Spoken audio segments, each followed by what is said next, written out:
Vice Ganda became emotional when she talked about how Ion Ferris has been affected by social media. She initially wouldn't want to say anything after Ion's.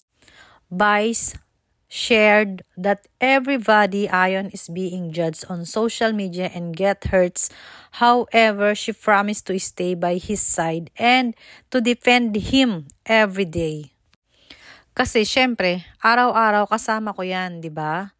Alam ko kung gaano siya nasasaktan sa social media.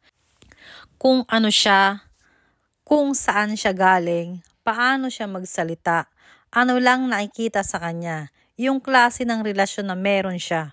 Every day, he's being judged.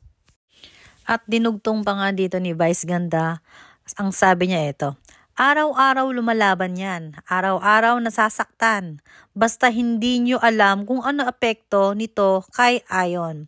At sa akin, hindi nyo alam.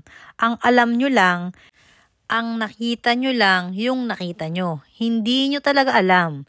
Kaya araw-araw, di ba sinasabi ko sa'yo, mamahalin kita araw-araw, kakampihan kita araw-araw, ipagdadasal kita araw-araw, yayakapin kita araw-araw.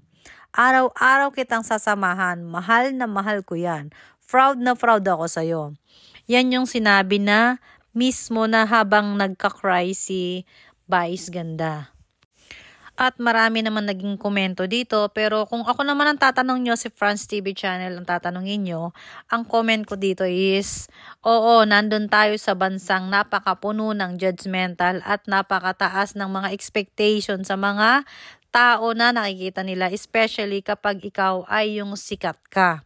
And parang feeling nila na hindi mo na kailangan pwedeng magkamali. Hindi ka na pwedeng magkamali sa lahat ng mga decision mo kasi nga, influencer ka.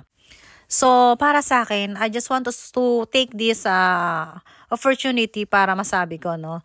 Hindi porket influencer sila is perfect na sila, no?